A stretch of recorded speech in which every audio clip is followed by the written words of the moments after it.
جب حضرت عباس خیموں کے گرد چکر لگا رہے تھے کہ حضرت بی بی سکینہ ہاتھوں میں مشکیزہ لیے جناب عباس کے قریب آئیں اور کہنے لگیں کہ چچا، میرے اصغر نے 3 دن سے پانی نہیں پیا۔ غازی عباس نے بی بی سکینہ کو دیکھا، ایک طرف مشکیزے کو دیکھا اور فرمانے لگے، اے میری آقا زادی، میرے حسین سے کہو کہ میں آپ کے لیے پانی لے آؤں۔ بس بی بی سکینہ حضرت عباس کو لے کر امام حسین کے پاس آتی ہیں اور فرماتی ہیں کہ اے بابا، چچا کو اجازت دو، نہر سے پانی لے کر آئیں۔ حضرت امام حسین نے غازی عباس کے چہرے کی طرف دیکھا، ایک آہ بھری، اور فرمایا، سکینہ جاؤ میری بہن زینب کے پاس، اگر میری بہن زینب عباس کو اجازت دے دیتی ہے تو تم عباس چلے جانا۔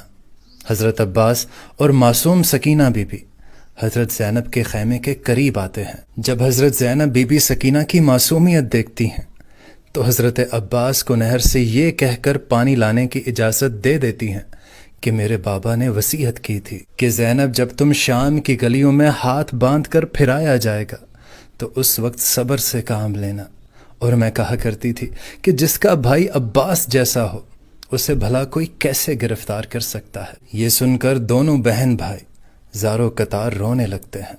حضرت عباس پانی کی مشق لیے گھوڑے پر سوار ہوتے ہیں، ایک ہاتھ میں علم اٹھاتے ہیں اور نہر کی طرف بڑھنے لگتے ہیں۔ دوستو، تاریخ نے لکھا، جب حضرت عباس ننگی تلوار اور مشکیزہ لے کر دریائے فرات کی طرف بڑھتے ہیں تو اس وقت عمرو بالحجاج 500 یزیدی فوج کے ساتھ اس دریا پر پہرا دے رہا تھا۔ دوستو، کربلا کا تپتا صحرا ہے، سورج اپنی آبوتاب کے ساتھ چمک رہا ہے۔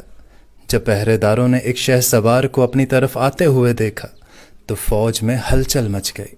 تاریخ گواہ ہے کہ حضرت عباس نے 133 یزیدیوں کو چیر پھاڑ ڈالا۔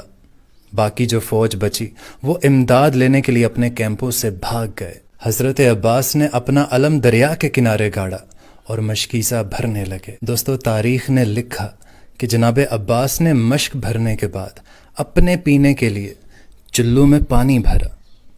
پینے لگے تو یاد آیا کہ میرے سارے رشتہ دار، چھوٹے چھوٹے بچے وہاں پیاسے پڑے ہیں، میں یہ پانی کیسے پی سکتا ہوں؟ آپ نے وہیں پانی کو گرا دیا، اور پھر آپ نے چاہا کہ اپنے گھوڑے کو سیراب کروں، اس کی پیاس بجھا دوں، لیکن گھوڑا بھی وفادار نکلا، اس نے بھی پانی پینے سے انکار کر دیا۔ دوستو، اتنی دیر میں عمرو اپنی فوج کی دوبارہ صف بندی کرتا ہے اور پیچھے سے اور بھی سپاہی ان کی مدد کے لیے آ جاتے ہیں۔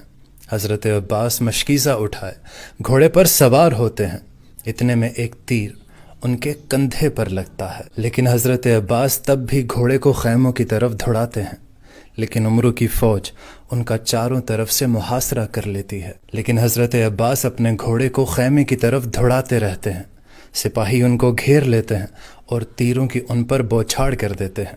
عمرو پیچھے سے آواز لگا کر کہتا ہے کہ خبردار، یہ پانی ان کے خیمے تک کبھی نہیں پہنچنا چاہیے، ورنہ ہماری خیر نہیں۔ اتنے میں ایک بدبخت نے چھپ کر تلوار سے وار کیا اور آپ کا ایک بازو کاٹ دیا۔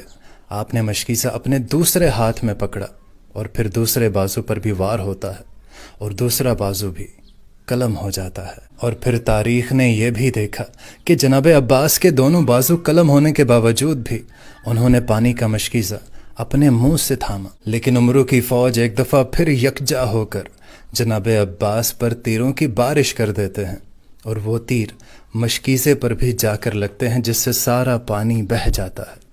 پانی کا بہنا تھا کہ جناب عباس کی آنکھوں سے آنسو جاری ہوتے ہیں اور آپ گھوڑے سے نیچے گر جاتے ہیں۔ تیروں سے نڈھال ہو کر جناب عباس جب نیچے گرتے ہیں تو یزیدی فوج اپنی فتح کے نعرے لگاتے ہوئے وہاں سے چلے جاتے ہیں۔ وہاں دوسری طرف جب حضرت امام حسین حضرت عباس کو گرتا دیکھتے ہیں تو ان کی طرف آگے بڑھتے ہیں اور ان کا سر مبارک اپنی گود میں رکھتے ہیں۔ دوستو، حضرت عباس رضی اللہ تعالی عنہ پہلی مرتبہ حضرت امام حسین کو اپنا بھائی کہہ کر مخاطب کرتے ہیں اور معافی مانگتے ہیں کہ اے میرے امام، معصوم سکینہ کے لیے پانی نہ لا سکا۔ آپ کی روح مبارک دارالفنا سے دارالبقیع کی طرف کوچ کر جاتی ہے۔ دوستو، لاکھوں سلام جناب عباس رضی اللہ تعالی عنہ پر۔ تاریخ نے پھر